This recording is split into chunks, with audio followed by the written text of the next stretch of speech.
ಇದು ನಮ್ಮ second day in Goa. ಈ ದಿವಸ ವಾಟರ್ ಆಕ್ಟಿವಿಟೀಸ್ ಅಂತಾನೆ ಪ್ಲಾನ್ ಮಾಡ್ಕೊಂಡಿದ್ವಿ. ನಮ್ಮ ಪ್ಯಾಕೇಜ್ ಬಂದು 1200 rupees ಪರ್ ಪರ್ಸನ್. ಪ್ಯಾಕೇಜ್ ಅಲ್ಲಿ jet ski, banana boat, speed boat, parasailing ಹಾಗೂ ಸ್ಕ್ಯೂಬಾ ಡೈವಿಂಗ್ ಇನ್ಕ್ಲೂಡ್ ಆಗಿತ್ತು. ಈ ಎಲ್ಲಾ ಆಕ್ಟಿವಿಟೀಸ್ ಟೈಮ್ ಸ್ಪ್ಯಾನ್ ಬಂದು 40 to 50 ಸೆಕೆಂಡ್ ಅಷ್ಟೇ ಆಗಿರುತ್ತೆ. ಎಕ್ಸೆಪ್ಟ್ ಸ್ಕ್ಯೂಬಾ ಡೈವಿಂಗ್, ನೀರೊಳಗಡೆ ಎಷ್ಟೊತ್ತು ಬೇಕಾದ್ರೂ ಇರ್ಬೋದು. ಇದು ಜಸ್ಟ್ ಎಕ್ಸ್ಪೀರಿಯನ್ಸ್ ಮಾತ್ರ.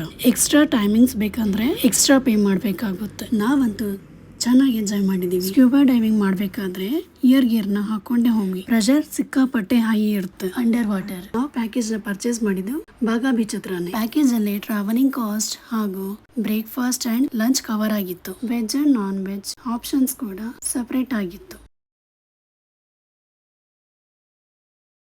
ವಾಟರ್ ಆಕ್ಟಿವಿಟೀಸ್ ಎಲ್ಲ ಮುಗಿಸ್ಕೊಂಡು ರೂಮ್ಗೆ ಹೋಗಿ ಫ್ರೆಶ್ ಅಪ್ ಆಗಿ ಅಂಜನಾ ಬೀಚ್ ನ ಎಕ್ಸ್ಪ್ಲೋರ್ ಮಾಡಕ್ ಹೊರಟ್ವಿ. ಡಿನ್ನರ್ ಗೆ ಅಂತ ಕೆಫೆ ಆಂಟೋನಿಯೋ ಬೀಚ್ ರೆಸ್ಟೋರೆಂಟ್ ಗೆ ಹೋದ್ವಿ. ಇದು ಬೋಹೋ ಥೀಮ್ ಕೆಫೆ ಆಗಿತ್ತು.